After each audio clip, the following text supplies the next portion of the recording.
अब बड़ा प्रश्न है कि सर आपने चट्टानें तो हमें समझा दी, अब आप हमें ये बता दीजिए कि भारत में कौन सा खनिज कहाँ मिलेगा, मतलब धात्विक वाला कहाँ मिल रहा है, अधात्विक वाला कहाँ मिल रहा है, और कौन सा उद्योग कहाँ लग रहा है, किस नदी किनारे कौन सा उद्योग बसा हुआ है, कौन सी रेल कहाँ पर जा रही है, कौन सा हाईवे उसके बगल से निकल रहा है। हमें बड़ा कन्फ्यूजन है। तो मेरा उद्देश्य ये है आज की क्लास का कि जो ये ट्राइंगल बनता है ना, यहाँ कोयला मिला, यहाँ लोहा मिला, तो यहाँ उद्योग क्यों लग रहा है, ये मैं थोड़ा सा आप लोगों को स्पष्ट करने का प्रयास करूंगा। उम्मीद है आप मेरी बात को समझ पा रहे होंगे।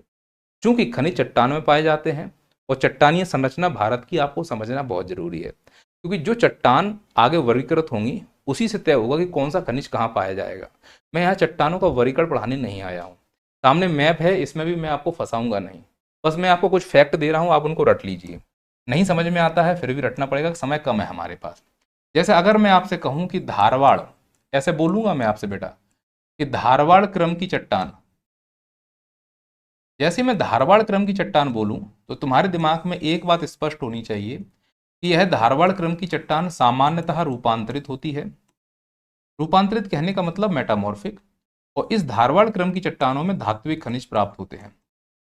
जैसा कि हमने आपको बताया कि यह एक रूपांतरित चट्टान है, और रूपांतरित चट्टान में कौन कौन से खनिज मिलते हैं वो मैंने इसकी यहाँ पर लिस्ट बना दी है आपको। आप मेरी बात समझ पा रहे हैं कि नहीं समझ पा रहे हैं?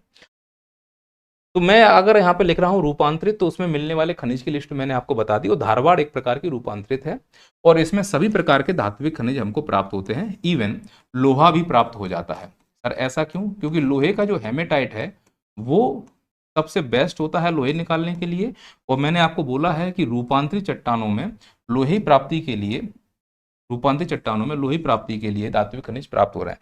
तो इसका मतलब धारवाड़ क्रम की चट्टानों में लोहा मिलेगा मिलेगा इसी धारवाड़ क्रम की चट्टान में सोना मिलेगा, इसी धारवाड़ क्रम की चट्टान में तांबा मिलेगा, इसी धारवाड़ क्रम की चट्टान में चांदी मिलेगा, इसी धारवाड़ क्रम की चट्टान में जस्ता मिलेगा।